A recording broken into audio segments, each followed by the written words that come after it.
Good morning, everybody, and welcome and thank you for attending this special presentation on text, email, and telephone scams. The Hershey's Mill Technology Committee is presenting this to you today, and we're happy that you're here.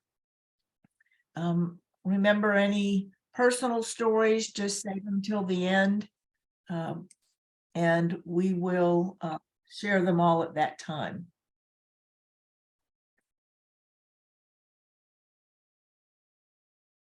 With billions of texts and emails sent globally each day, it's no wonder that text and emails compromise has become one of the largest and most financially damaging online crimes.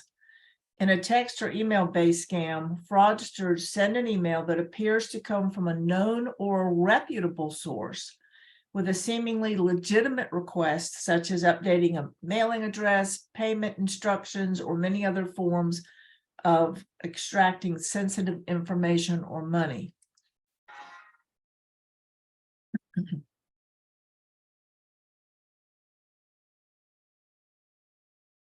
Last year, the federal government reported that 244 people lost $42.7 million through text messages by false purchases, investing scams, helping someone, and other means. Between text and email scams, it's estimated that over $1 billion has been lost in the last year.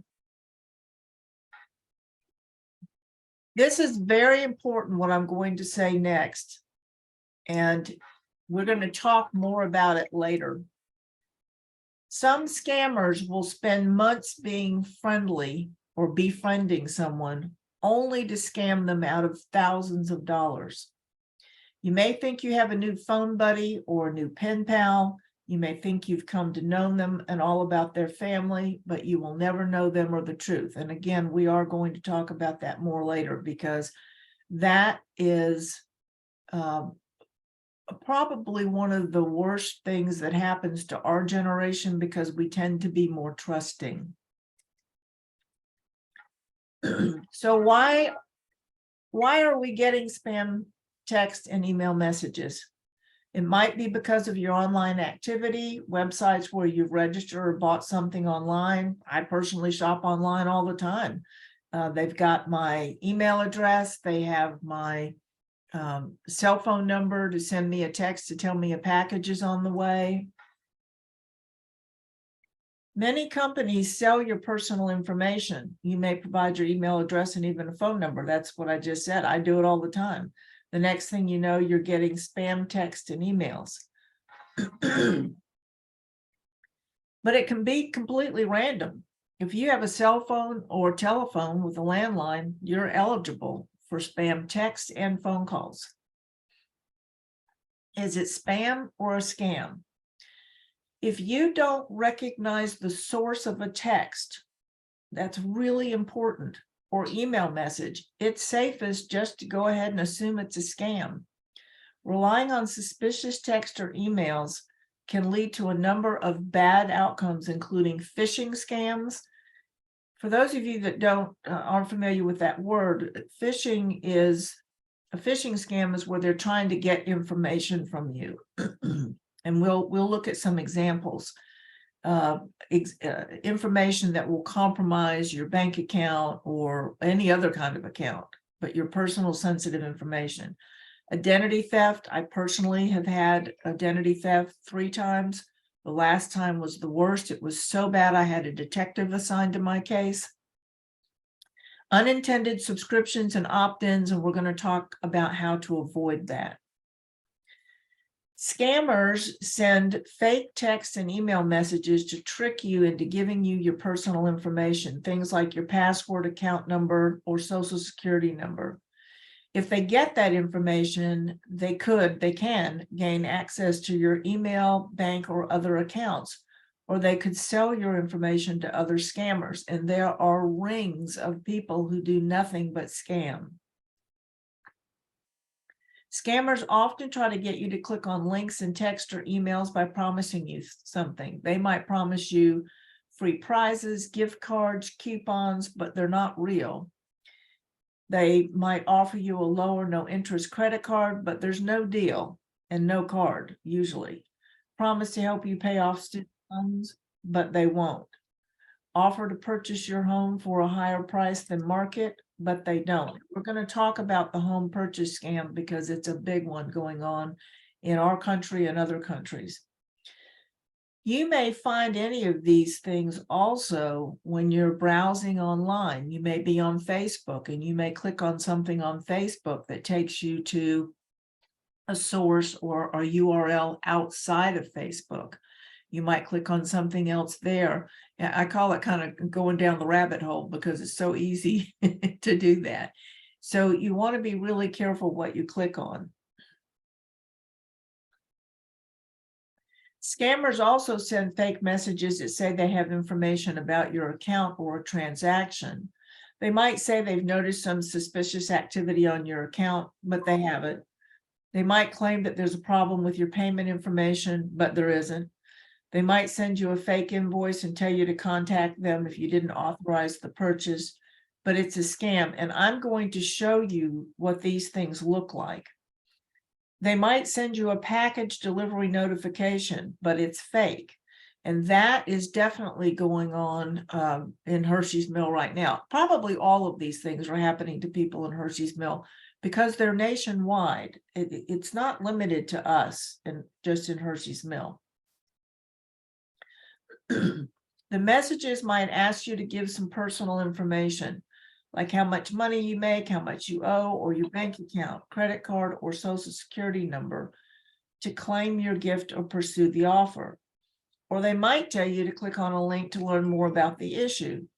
Some links might take you to a spoofed website that looks real but isn't. If you log in, the scammers then might steal your username and password. This is very, very common. Lots of fake websites are out there that look very real. Other messages might install harmful malware on your phone or computer that steals your personal or financial information and you don't realize it. How many of us have gotten an email from somebody that is either a Hershey's Mill resident or someone that we know or think we know, where they're asking for, do you shop on Amazon, or can you help me out? I'm out of town. I need to get a gift for my niece, that kind of thing. I know practically every one of us have gotten those. That's malware in your phone or on your computer. And we'll talk about how to get rid of that. So how to recognize spam text or email. If it says you need to confirm some personal or financial information and ask you to give the information. It claims that you have an invoice for a transaction that you know you didn't authorize, and we'll show you some of those. It says they have noticed some suspicious activity or login attempts. It includes an invoice that you don't recognize. It wants you to click on a link to make a payment. The link probably has malware, and it'll capture all of the information that you put on there. Says you're eligible for a government refund. That's definitely a scam. The government will communicate with you via U.S. Postal Service with a letter. It may offer a coupon for free stuff. It's not real. It's going to be phishing for information because it'll start asking you a lot of questions. It might claim that there's a problem with your account or your payment information. It might claim that you have a package delivery when you haven't ordered anything, or maybe you have, especially at this time of year. The message is filled with bad grammar or punctuation errors. The scammers are better now than they used to be, but I'm going to show you one that's filled with bad grammar, or a couple that are filled with bad grammar and punctuation errors. And then I'm going to show you a couple that aren't, that are in really good shape.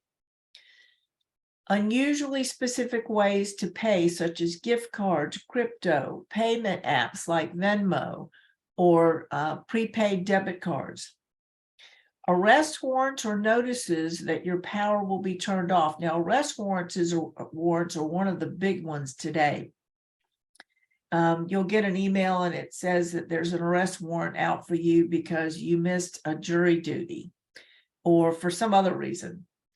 that you were captured on camera doing something, or a speeding ticket that you didn't pay, and notices that your power will be turned off are quite common also. One of my favorites is answer these questions and win a $500 gift card. And the questions seem very, very easy and very innocent.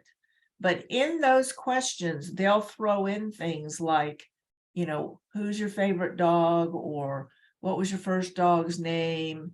They'll throw in things like that, and you're running along answering questions. You don't think anything about it, but they ask you questions that most people use as secret answers for getting into their accounts. So here's some other signs. The text or email looks like it comes from a company that you know, and even uses the company logo in the message. Yep. Check for these things. Does the email have a generic greeting, or does it have your name on it? Needs to have your name on it. The email or text says your account's on hold because of a billing problem or any other type of problem. That's very likely a scam or a spam, because they're going to ask you to click on a link to sign in to clear it up. The message invites you to click on a link to update your payment details. We're going to show you how to verify email addresses, carefully examine the email address, the URL address, and spelling used in any emails or text messages. Scammers use slight differences to trick your eye and gain your trust, and we're going to show you some of those. Compare the from address to the reply to address, and then we're going to show you exactly what those look like and how you can check them. Scammers are sometimes able to spoof a legitimate email address. Not sometimes, they do it all the time. Before sending a reply, confirm that the reply to email address is accurate. And I'm going to show you examples, and you'll be able to see how you can do it too. So now we're going to look at some sample email and text. This one, we're going to start with emails first. This one to me is very, very obvious.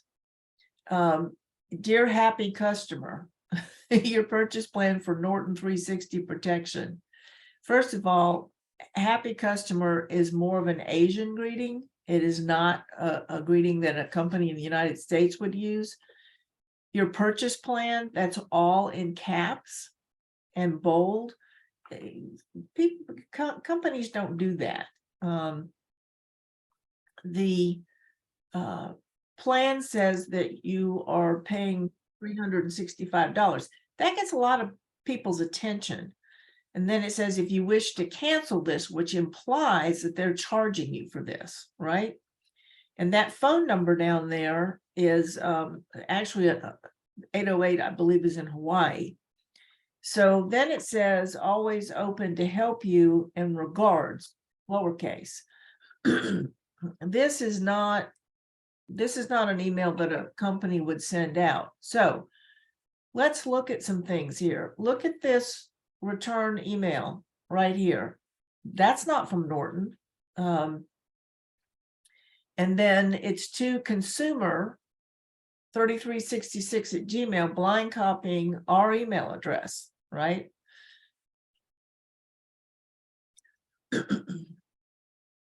If I click on this, remember that the little blue return email address has that little down arrow right there. So in this next slide, all I did was click on that little down arrow, and that gives me the complete email address that it's from. Now, if that were from Norton, it would be some department at norton.com. It wouldn't be this, that's for sure, right? So here's another one. This is from Madison. Have no idea what Madison is, but I don't have to go any further than that. First of all, this email has been centered. This is not something that a company would send. And it's supposedly from the Geek Squad Tech Network Protection, and PC software has been reactivated. And they're saying that they're going to charge me a reoccurring annual fee of $395. Well, first of all, I don't subscribe to Geek Squad. So right there, I know that this is a scam. It's got a lot of detail in it, but it's also got another 800 number to reply to. And then look at this. I mean, they're just little things in here. It's got 2 commas after regards. It's got if you read through this, let me see where this one has. Process from the nominated mode of payment. That's not terminology that we would use here in the United States. The deduction will appear on the bank statement in some time. That makes no sense. So, you know, when you read these things, you know, stop and think, does this look like something that a company in the United States would send? So again, all I did was click on that little blue arrow next to the word Madison. This is who this email is really from. Okay, it's not from the Geek Squad. It's not from them at all. So this goes directly in the trash. So the next few that I'm going to show you are nationwide. They're a nationwide problem. They're not limited to Hershey's Mill residents. If you see the name of someone you think you know, it's not that person. Malware gets into our computers, spoofs our names, and sends to everyone on our email address list. It's the same with phone calls that appear to be coming from someone you think you know, but we'll get to phone calls in a minute. So this is one asking for Christmas assistance. Sorry for bothering you. Do you often make purchases from Amazon online? That right there, even if you know this person, nobody's going to send you an email like that. If they need your help, they're going to call you on the phone. And if they don't, they shouldn't get your help. So this again has a return email address right here, right, with that down arrow. And I'm going to show you what that looks like. But look what else it has. It has reply to. See this? This is important. Any email that has that reply to. So I clicked on the down arrow, and this is from Judy Jack N at AOL.com. Remember that, okay? The reply to, and again, I just clicked on that little down arrow, is Judy Jack N at gmail.com. So what this scammer did was they got inside someone's, excuse me, email list, and they created emails being sent from somebody that you think you know, but they added a reply to. So when you reply to this, it's not going to go to Judy Jack N at AOL.com. It's going to go to Judy Jack N at gmail.com. And that's how they're going to scam you. Here's another one. Hi, sorry to bothered. Do you shop from Amazon? Now I want you to notice something. See that space between the O and the N? That's not an accident. They've done that on purpose because spam filters are looking for people or for emails that have the word Amazon in it. And so they put a break between the last two or any of the letters in the word Amazon so that the spam filters won't pick it up. So this one, I clicked on the down arrow, Irish Mimi at Comcast.net. Now, that last name is not Irish. Maureen might be Irish, but that last name is it. This is a great one. This is, and I know a lot of people have gotten this one. I slipped while walking and fell. Next thing I knew, I'd broken my right femur. It required surgery. Now, this is a great one because this elicits sympathy, and people will email back. So this one has from, but it also has reply to, right? And And you can tell that this was sent to a lot of different people because it is to zechan@aol.com, which is just an email list. So mine is not even sent to me directly. So again, I clicked on this down arrow, and this is ZECHANN@AOL.com. Okay. If we look at the reply to, right, it's ZECCHANN, right, @gmail.com. The original from is ZEC, not CC, ZECChan@AOL.com. If you're just glancing, it looks like it's from the same person. So here's another one. Sorry to bother you. Do you order on Amazon? Again, see that space between the O and the N? That's done on purpose, so the spam filters don't pick it up. Again, we check on the down arrow here. It's msmesa@aol.com. Look here, MSMESAX@Hotmail. That's how they spoof off of this legitimate email address. So these are things that are really easy for you to check for. Here's one from Sandy Allison. Do you bother on Amazon? Sorry to bother, do you order on Amazon? See that space between the O and the N? Done on purpose. Again, GSALLISON@Verizon.net. Oop, sorry. You probably can't see it very well, but this is GSALLIISON.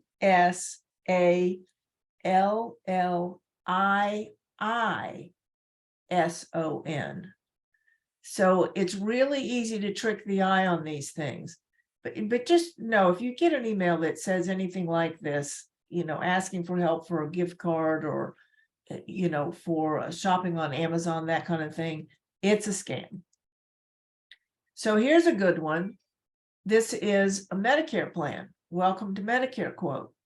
Welcome to 2023 open enrollment. There is no company identified here. This also, look at this, bsfkaneoa@gmail.com, bsfkanepx@gmail.com. That's not my email address, but these are symbols that allow it to leak through to my email address. So if we click on that down arrow for Medicare plan, this is the email address it's from. If this were legitimate, this would be info@aetna.com or info at Blue Cross Blue Shield or whatever the current insurance companies are these days, but that is not a legitimate email address.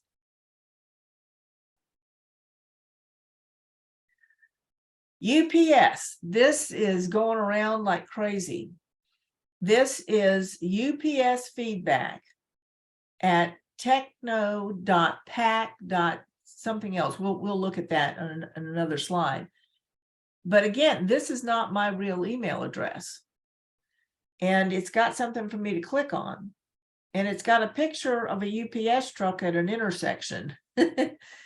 So then it says, dear UPS customer, you've been selected to get an exclusive reward. To qualify, simply complete our 30-second marketing survey about your shopping experiences. So they are wanting you to click on something, right? And that is not an official UPS photograph. I think we can all agree with that.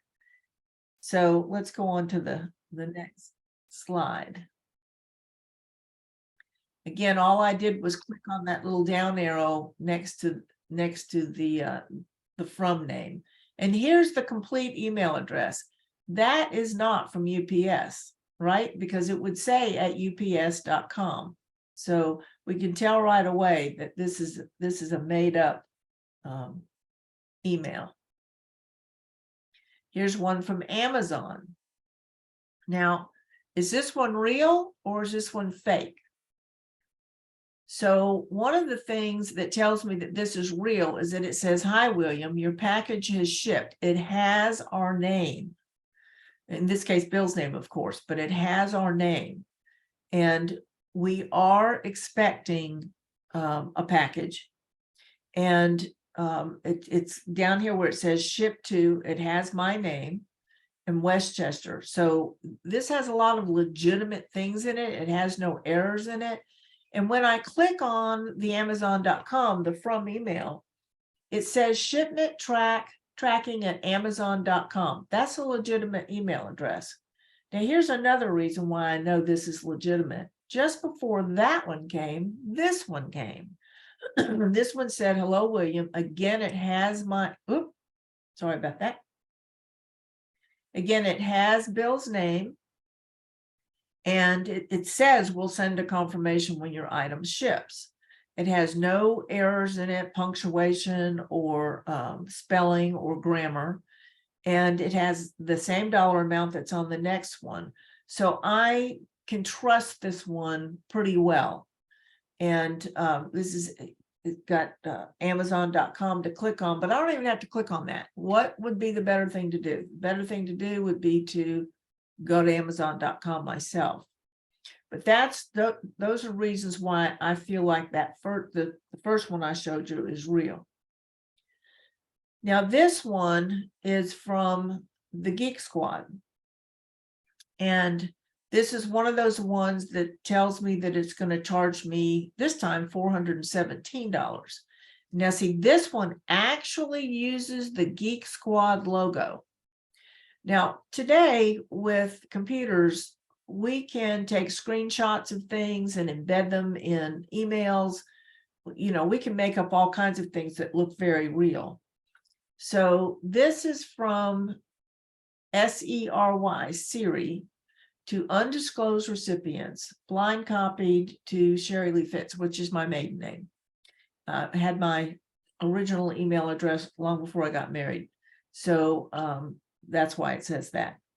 But it gives you a phone number, again, an 808 area code, which is Hawaii, and it gives you customer ID number, reference number, etc.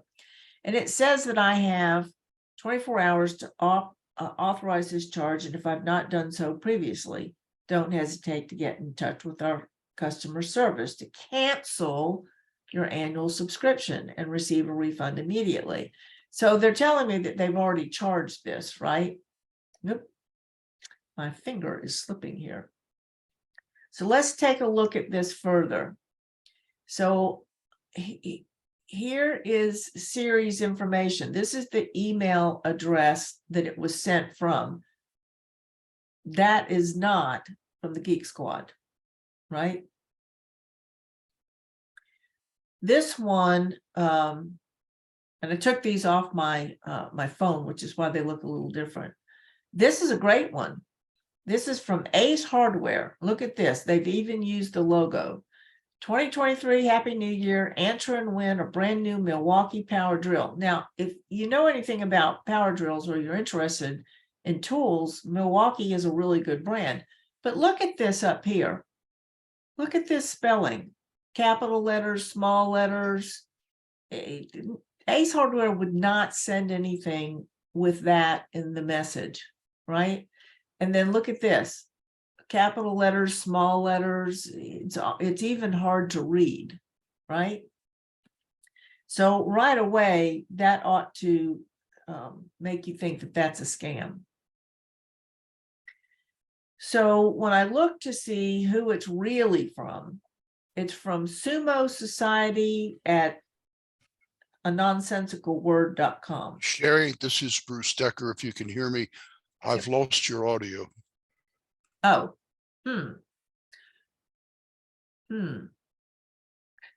Bruce, I don't know what to tell you about that. Sign out and sign back in, but of course you probably can't hear me. If anybody knows Bruce, would you please give him a call and ask him to sign out and sign back in? Maybe, no, I don't think he heard me. So again, from Alex, when I check the email address, it's alex46@dodo.com. See this AU? That's a country code. Okay, that's a country code. That is from Australia. So if anybody else has lost audio from me, and hopefully you haven't, hope you'll let me know. So this is another example from Norton. This one, they're actually using the Norton logo. And it says, Dear BSF Kane. So it didn't use my name, but it used the first part of my email address. And remember, we've talked about using your name. We're in the final stages of processing your order, and charges will appear in your account before the end of the day. If you have any questions or concerns, please call us. So this is a $469 charge. Those are large enough to get people's attention. And then it says, call us on this number. But notice something. This right here is one kind of text. This is a completely different kind of text, or font, I should say. This is a Times New Roman. This is probably a Calibri or an Arial. This is the Times New Roman down here. So this is not a real email from Norton, the company. So we go up here and we do the same thing. We click on that little down arrow, and here's who it's really from. Adam somebody at outlook.com. That's not from Norton. Whoop. And let me show you one other thing.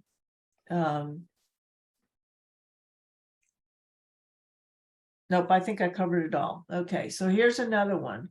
American Home Warranty. Don't let costly home repair bills drain your savings. As you can see, this is all run on, right? This is all run on. Now, I don't see any other poor grammar kinds of things in here, but if you want a home warranty, I would suggest that you go to the internet and find a company yourself, or ask a real estate agent to recommend a company. Using this kind of thing, using something that came into your email is not a good idea. So when I go and I check who it's really from, Kibble Delight Scent at spcut.wisman.online. That's not a legitimate email address. So email-based scams involving home purchases. This is the one I told you that I wanted to talk about, because this is one of the big scams that the federal government has recently made more people aware of. There's been a recent increase in email-based scams for home buyers. When this happens, you're purchasing property and you receive authentic instructions from the title company about wiring funds, followed by updated wiring instructions from the fraudster. Fraudsters are able to accomplish this because they have compromised the client, meaning you or me, or the title company's email. And this is very important. If you get those instructions, you want to call and verify them with someone. So how do they occur? Fraudsters create a fake email account or website, and we've seen that. We've seen examples of that. Slight variations of legitimate email and website addresses, such as one including slight misspellings, can make fake accounts appear authentic. They send phishing emails. These messages, which seem like they're from a trusted sender, can cause victims to reveal confidential information and result in criminals assessing personal or business accounts, calendars, and data to carry out schemes. This is critically important, that you don't reveal information over email. Someone called me the other day because one of their adult children had sent their account numbers, their routing numbers, and their passwords all in one email. sometimes we need to do that with family members. And so what we do is we send part of it through text and part of it through an email, but we never send everything through one thing. They use malware. Malicious software lets criminals gain control of mobile phones and personal computers, which provides them undetected access to your confidential information, such as passwords and financial account information. You will never know that that software is on your computer. So we're going to talk about how you get rid of that. So let's look at a few samples of text scams and also examine some that may be suspect. These are all texts. I received this one. I have no idea. It says from traders. I don't even know what that means. You're being used. Click below for the fix. Now, that to me is very obvious, but it may not be to a lot of people. Don't ever click below. Just delete it. Don't respond in any way. Don't reply stop to opt out, because all that lets them know is that they found a live cell phone number. UPS, we're unable to deliver your package since the wrong house number. Okay, first of all, that's not proper sentence structure. Please update address information online for timely delivery. Do not click on that. Okay. USP. First of all, if it's UPS, that's UPS. If it's the United States Postal Service, it's USPS. There is no such thing as USP. So be very careful with that. Again, send it to, just trash it, delete it. Don't respond. There are some things I'm going to tell you to hit stop for, and some things I'm going to tell you just trash it or delete it. Here's a great one. Oh, this is an email and it somehow got under text. My apologies. This is from Camp Lejeune, and I think probably everybody here has seen the TV commercials about Camp Lejeune and the water and all of that. And all this says is, congrats, BSF Kane. If you get anything that says something like that with obviously a big link to click on, delete it immediately. Don't forward it to anybody, just delete it. When you click on that little down arrow, here's who this is really from. Info. Now, does this look familiar? We've gotten a couple of scam emails from this return email address. So they're scamming every which way they can think of. I'm sorry, now we're back to text, and my apologies, that slide got put in the wrong place. So this is Carrie Brake. I'm trying to reach Jerry King. If this is the correct number, please return the phone call. I also sent you an email. Now, many of us would try to be helpful and call back and say, I don't know Jerry King, you know, I've had this number for 30 years or whatever. Don't do that. You have no idea who you're talking to. This is an example of a political text, and I did not take a picture of the whole thing because it was a long thing about essentially wanting to have me donate money. And this is a legitimate text. It's a political text, but it's legitimate. Somehow I got on somebody's list. You can, if you can see down there that I have typed the word stop. Okay, you can type the word stop and click this up arrow. Now, this person is sending to thousands of people. It's an automatic function when you type the word stop and send the word stop. The federal government requires that all emails accept the word stop and stop sending emails. It's kind of like with our emails from Hershey's Mill on the email platform. If you unsubscribe from one, you unsubscribe from all. And if you unsubscribe it and claim that it's a scam, spam, or that you don't want emails from that source anymore, then the federal government automatically has a stop in play, and I have to petition to have you re-added, because I can't re-add you myself under those circumstances. So that's similar to this word stop. So is this one real or a scam? Well, first of all, it's got a name here, okay, which means that this person's in my address book. And I do know her. And the text says, "Thank you for visiting our office today. We look forward to seeing you again soon. We value your feedback. Please follow the link below to leave a review." So should I click on this or not? Well, I'm going to show you the rest of this text. Please reply stop to unsubscribe. Legitimate emails have this on it. Oops, sorry. Legitimate emails have this reply stop to unsubscribe on it. Scam or phishing emails generally don't have that on there.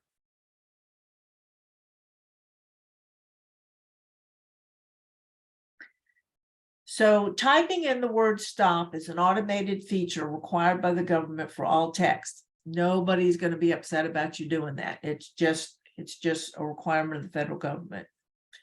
Harassing or other text that is not responding to stop. If you are experiencing that, and I know that some people here in Hershey's Mill are experiencing that, from your cell phone, dial 611. And your carrier will answer directly, and they'll be able to assist you with that, because that is definitely a scam. No doubt about it, no way around it. And I know that that's happening here in Hershey's Mill. So dial 611 from your cell phone. What to do about spam text or email messages. If you get a text or an email message you weren't expecting, and it asks you to give some personal financial information, don't click on any links. No links at all. Legitimate companies won't ask for information about your account or provide a link by text or email. If you think the message might be real, contact the company directly yourself using a phone number or a website you know is real, not off of an email or a text. So blocking text scams, and you can Google this, so you don't have to worry about writing this down, but I just want you to know you can do it. From your iPhone, from the Messages app, open the conversation, tap the contact at the top of the conversation, tap the blue info button, scroll down, and then tap block this caller. Now, like I said, you can Google this, so you don't have to worry about capturing this information here, but it's easy. On Android phones, you open your phone app, tap more, go to the call history, tap a call from the number you want to block, tap block, and it'll say also report spam.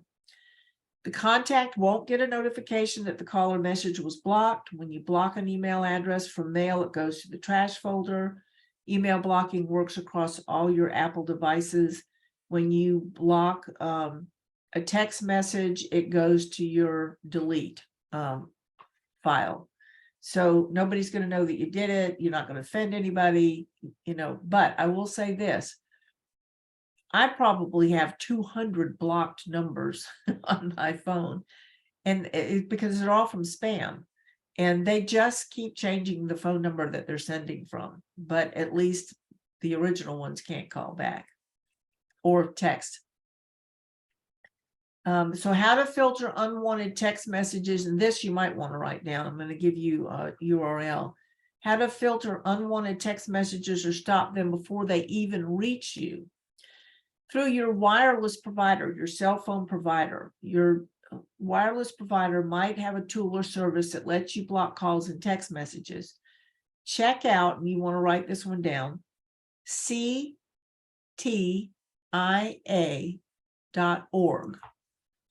ctia.org. It's this one right here, ctia.org. That's a website from the wireless industry, to learn about options from different providers. If you want to call blocking app, again, ctia.org. They will have information on that. What to do if you get a spam or message you didn't consent to receive? You can forward it to 7726. That spells out the word spam, and your carrier will put a stop to it. 7726 spells out the word spam, and your carrier will put a stop to it.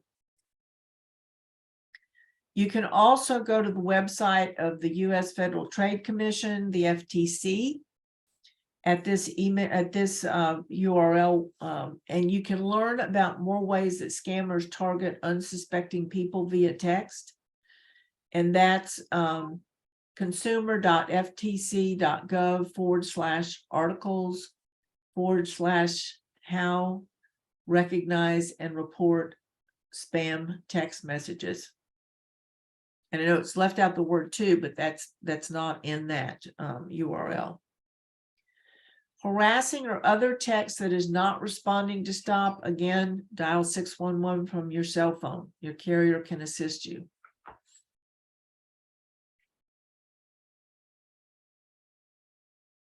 If you get a suspicious text but think it might be from a legitimate source, don't reply to the text. Instead, contact the person or the company using a phone number or website that you know is authentic. Never use the contact information in the text or email message.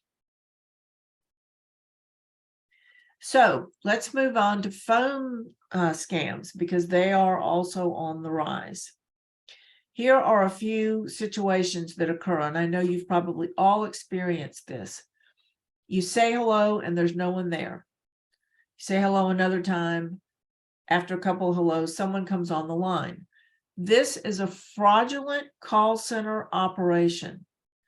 Thousands of phone numbers are dialed. Someone answers. I answer. I say hello. Nobody there. I say hello again. Nobody there. I say hello a third time. And the call is routed to a fraudster. And the fraudster says hello. And then they start to talk.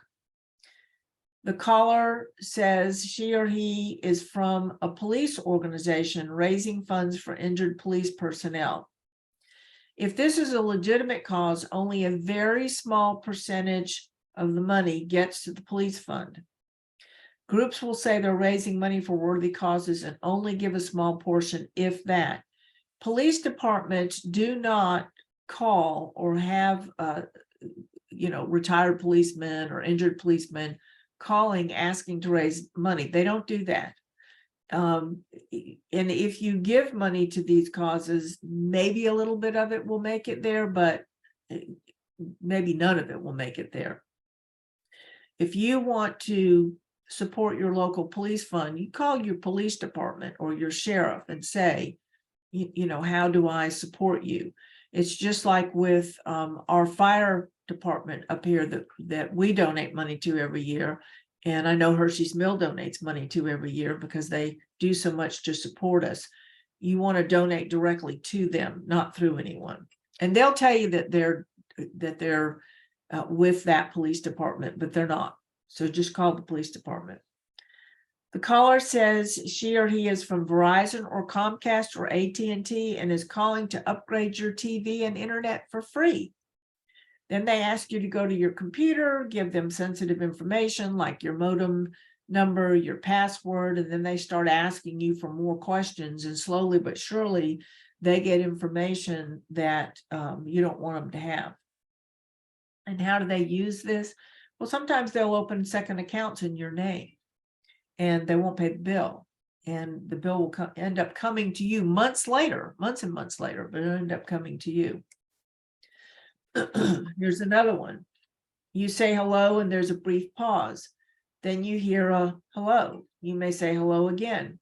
Then someone may say, "This is Joe. How are you today?"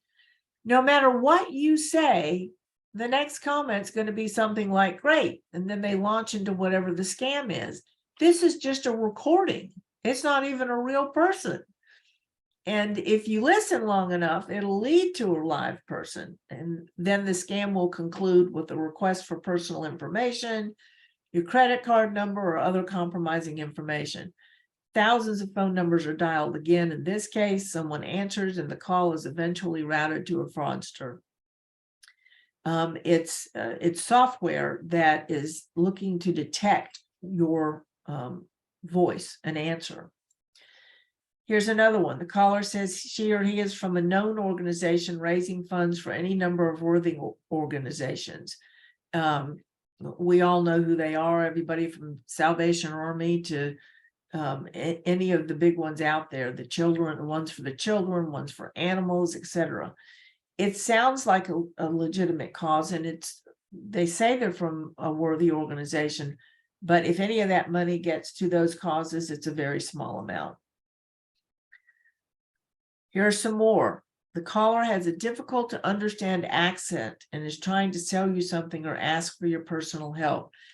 One of my favorites is, Bill and I research a lot of different things for Hershey's Mill, and we recently were looking at web domains. And web domains, when you start to research that, all of a sudden we started getting phone calls from people trying to sell us services for developing a website. Now, all of these people, we could not hardly understand their accent. You wonder, well, how did they get your information? That's how powerful the internet is, and that's scary. And we knew what it was when the calls started coming in, and we just hung up.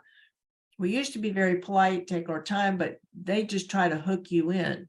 And we didn't ask for the call. It's a solicitation call, so we're not rude, we just hang up. So the caller says they're from your bank and asks you to verify your account number or your password.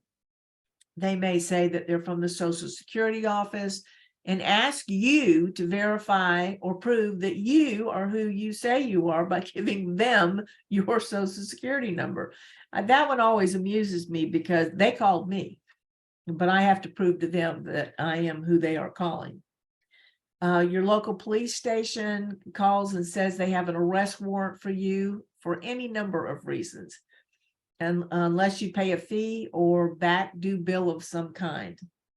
Your doctor's office asking you for your Social Security number to file your insurance claims, or the hospital calling you.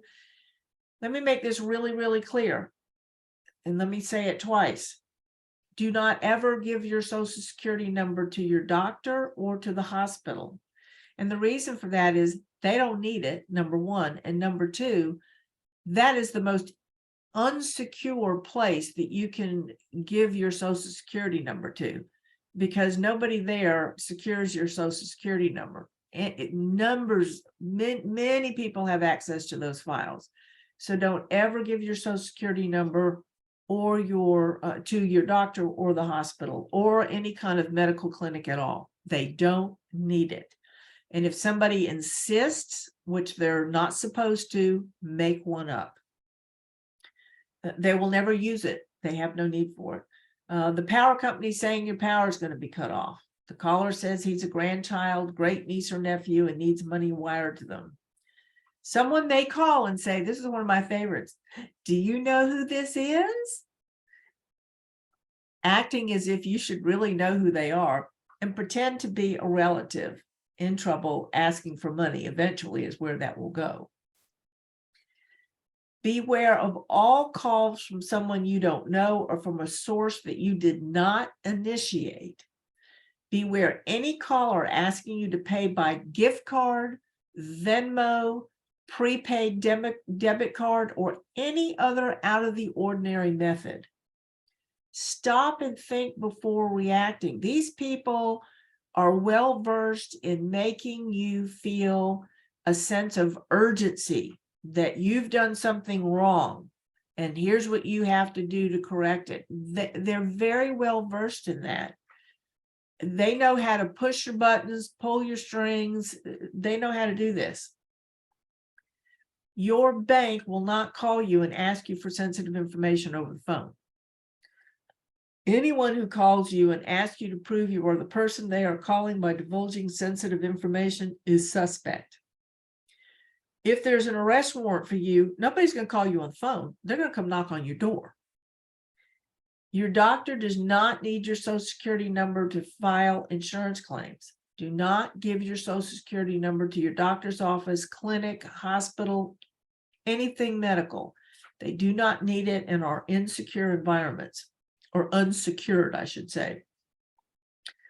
Are you really behind on your power bill? If so, there's payment plans that don't involve gift cards. Call another relative to determine the whereabouts of the grandchild or the long lost relative. Solution for all of this, just hang up. Just hang up the phone. Or don't answer the phone. Wait for somebody to leave a message. If you don't recognize that phone, just hang up and don't answer. I'm sorry. Don't answer the phone. Wait for a message. If it's important, they'll leave a message. If it's a scam, they probably won't. Unless it's a recording, sometimes those do end up getting on your message. And again, remember, they can spoof names and phone numbers to make it look like it's coming from somebody that you know. Be cautious if you're being pressured to share any information or make a payment immediately. Scammers often, very often, daily, spoof phone numbers to trick you into answering or responding. Remember that government agencies will never call you to ask for personal information or money. Always check on a charity. Look at its actual website before donating. If the caller represents a generic sounding organization such as Health Central 2020, Local Air Duct, Medicare, or not even bothering to identify their organization, then it's a scam. Medicare is not going to call you. Aetna may call you. Blue Cross may call you. If there's pressure to act now, it's a scam. Avoid saying the word yes. Now, this is really critically important. Many robocall scams start with a question like, hello, can you hear me? To which people, I mean, it's normal, you say yes. They record you saying yes, and then they store that recording of your saying yes, your confirmation, and they use it for fraudulent activities. They use it to opt you into things that cost you money. They opt you into magazine subscriptions, to things that they're sending you in the mail, to charging your account for something, because remember, they probably have more information. So avoid saying yes. And here's a good example. People call all the time and say, hi, is this Sherry? I never say yes. I say, this is Sherry. That way they can't record me saying yes. And I get a lot of calls from Hershey's Mill. So if you ever hear me say that, that's why I'm saying it. Again, the solution, just hang up or do not answer the phone. Wait for a message. So what is spoofing? Spoofing is a cyber crime where someone disguises themselves as a trusted contact or brand, a company name, in order to gain a victim's trust. We're the victims. So they can gain access to sensitive personal information. Spoofing comes in all forms: fake websites, fake emails, fake text originations, phony phone calls. Spoofing can also be more technical, where hackers set up fake IP addresses, APRs, address resolution protocols, and domain name system servers. Don't worry about those, because that's getting pretty sophisticated. We won't get that far. So how can we prevent some of this? Sign up. Well, let me before I say that, go to nomorobo.com. nomorobo.com. Most of you should already know about this. We've written articles in the Guide Digest about nomorobo.com. Visit the website and follow the directions. you are going to have to do that about every 2 years. Because about every 2 years, they clean out their system because phone numbers change. Lots of things happen. Go to the federal do not call registry or list at donotcall.gov. donotcall.gov. Again, you're going to have to go there about every 2 years because the registry drops off. If you want to read about spam calls, Verizon spam calls, you can go to www.verizon.com/about/account security/robocalls. Or you can just Google Verizon spam calls and you'll see that to click on. I'm just going to leave that there for a second in case you want to write any of that down.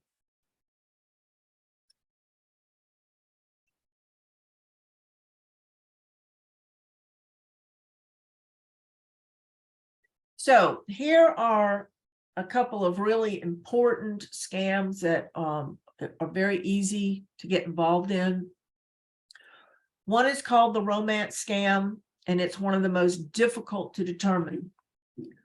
Two people meet online through a dating site or Facebook or other chat room.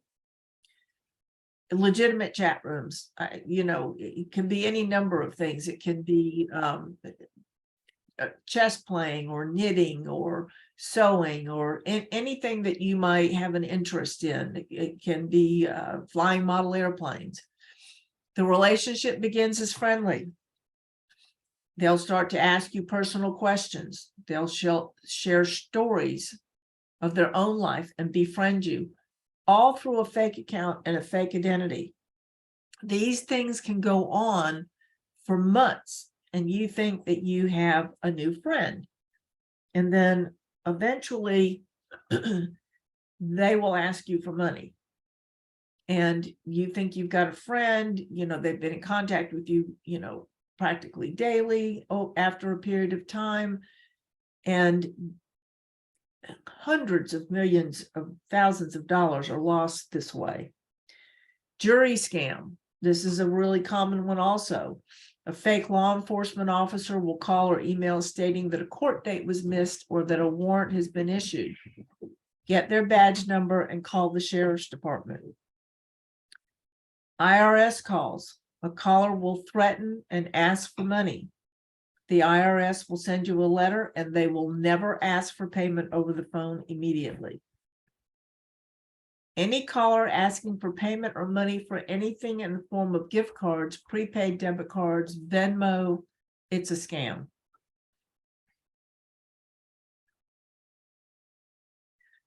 Now, let's talk about how to protect yourself in the future. Protect your computer by using security software. Set operating system software to update automatically on your phones and computers and tablets. Protect your accounts by using two-factor or multi-factor authentication. We wrote an article about that in the Guide and Digest, and I can't tell you exactly when it was, but it explains what that is if you're not aware. Protect your data by backing it up. If you don't recognize the caller, let it ring.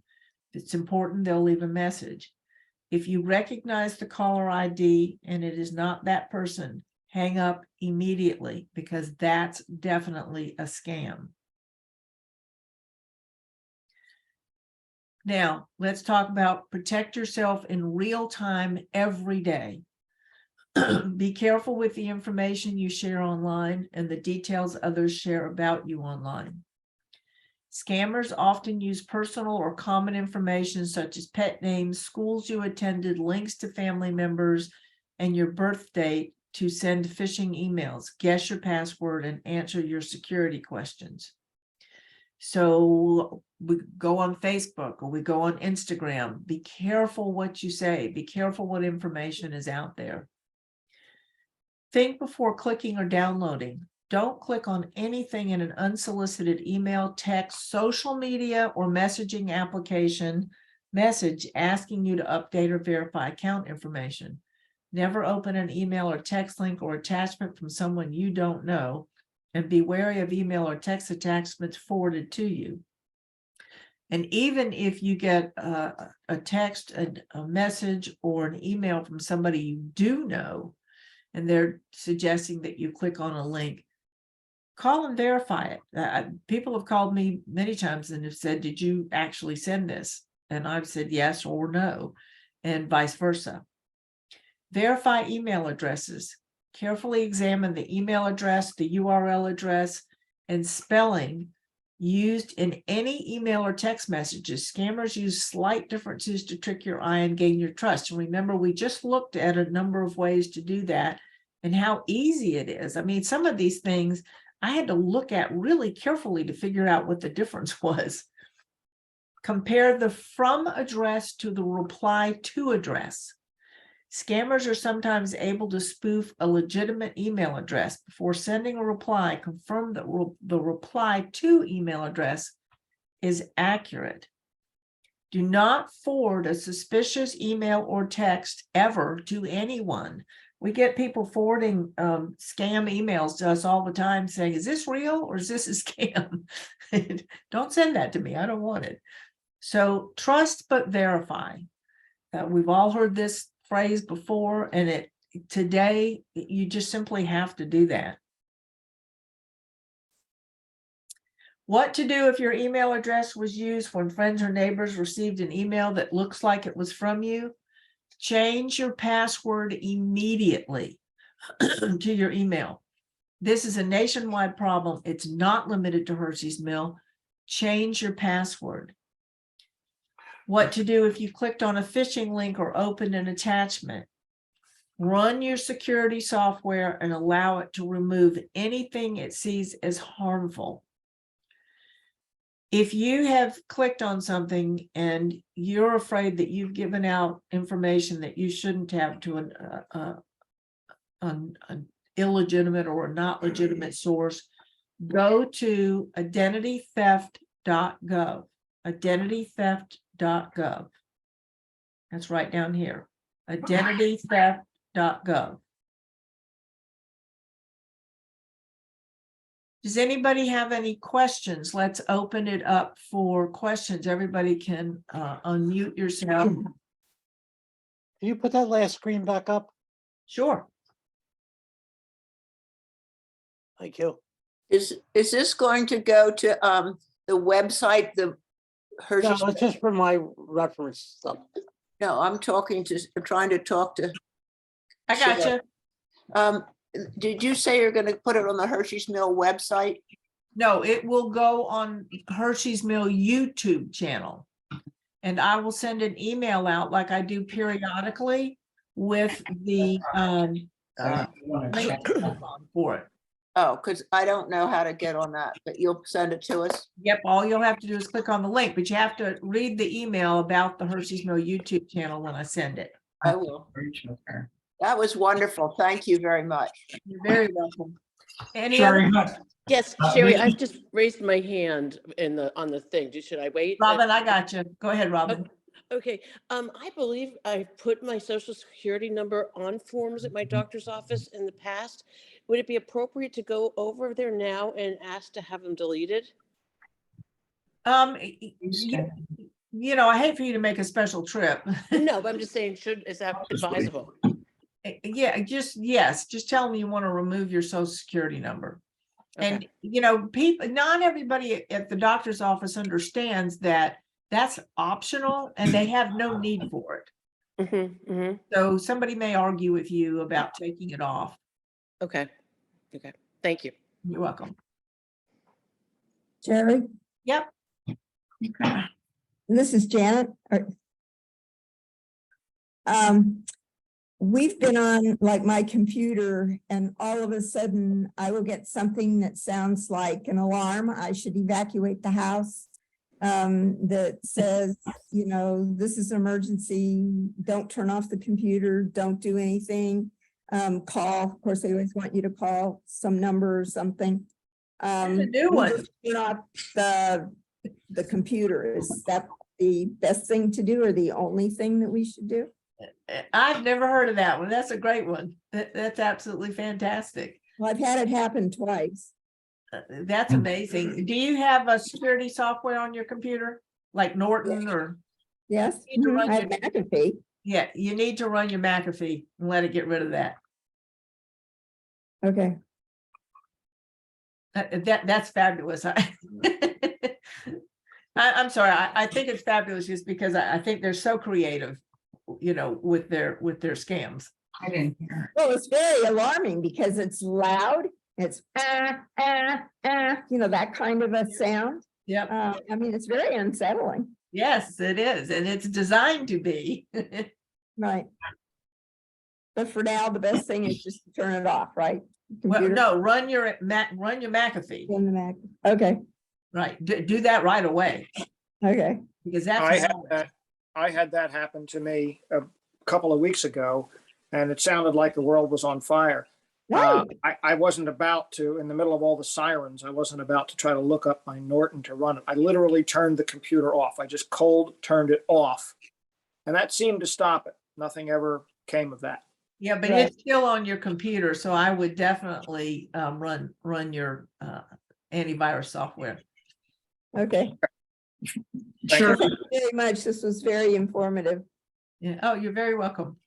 But see, I like the stories like what you and John just said happened because that hasn't happened to us, so we weren't aware of it. So it's good to know.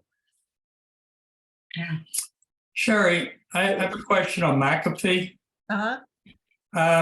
I get these emails that my McAfee's going to expire like tomorrow unless I renew.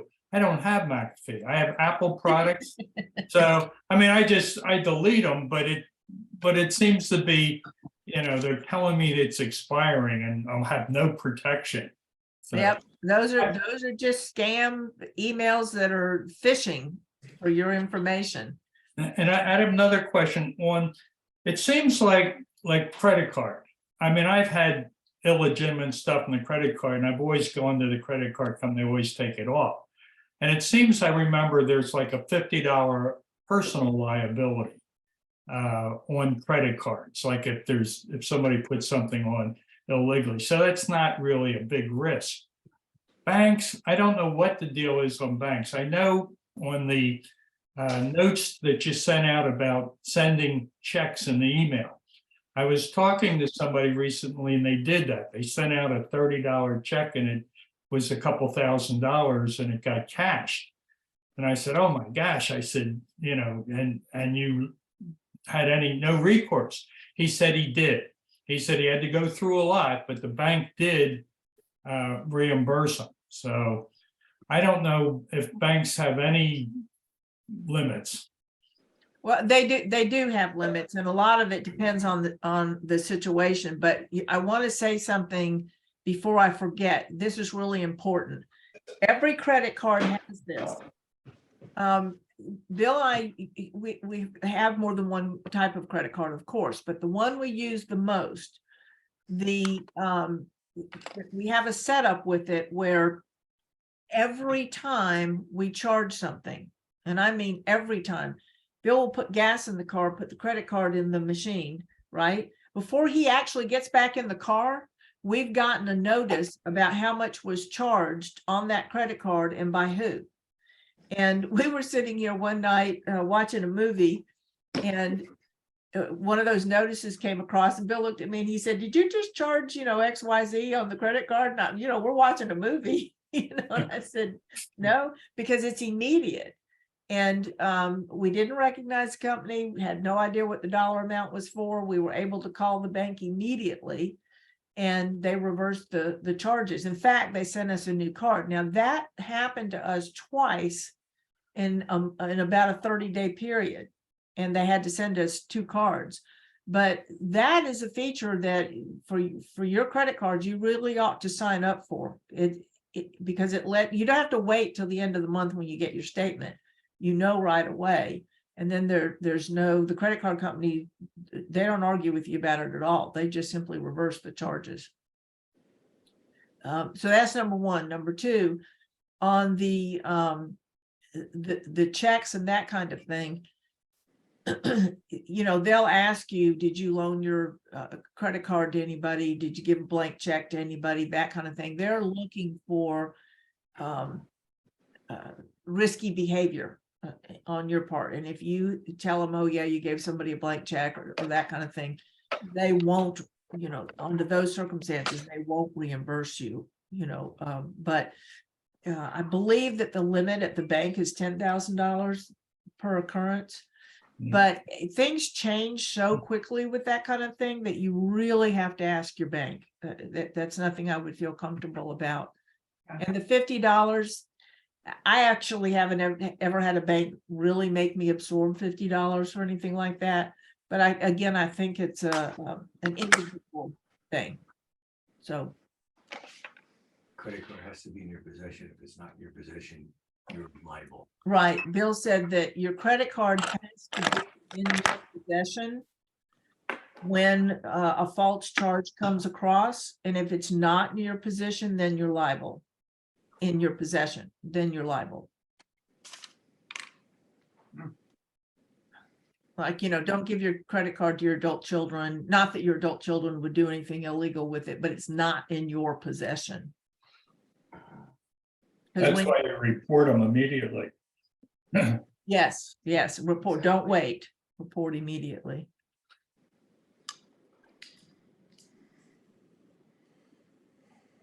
Wow. Just unmute yourself if you have a comment or question or something to share.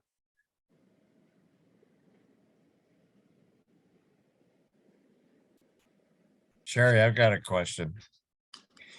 I signed up for a free test kits, Yep, and this company wanted my my Medicare number.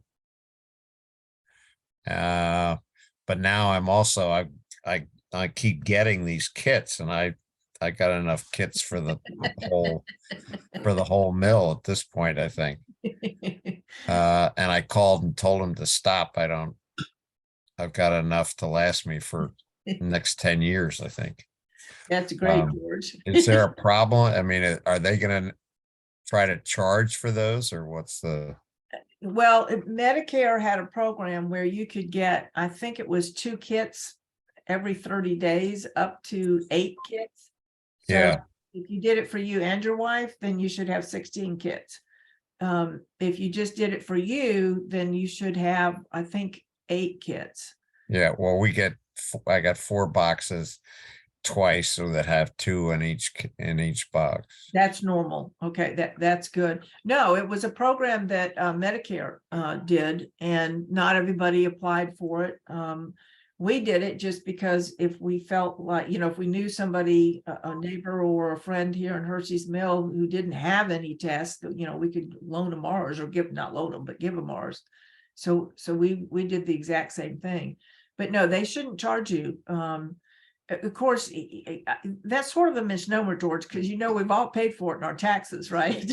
Right. Well, that's the thing. I mean, they say, well, you can get the same delivery every month for a year or something. I mean, obviously, the pharmaceuticals are making a fortune off of this, but Government's paying for it. Yeah. I don't know about the one that said every month for a year, because I don't remember seeing that. But you told them to stop, so that's good.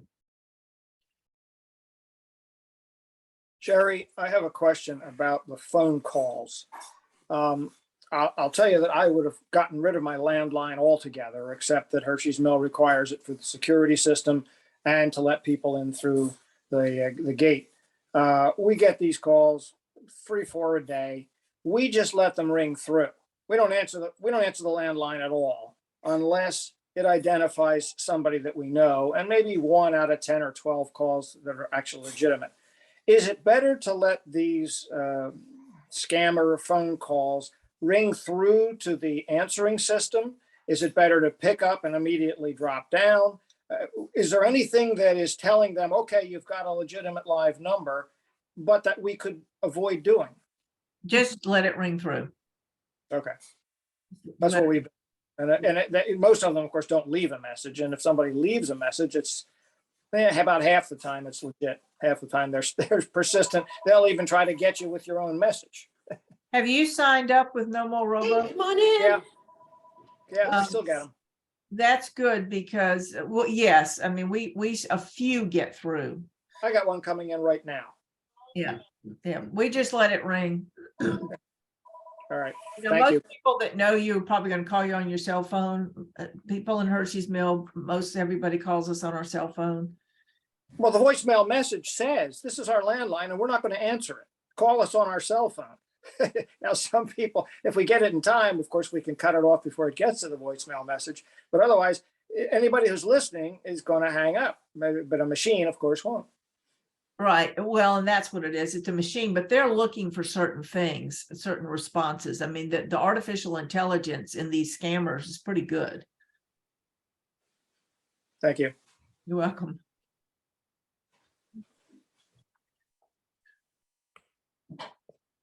I don't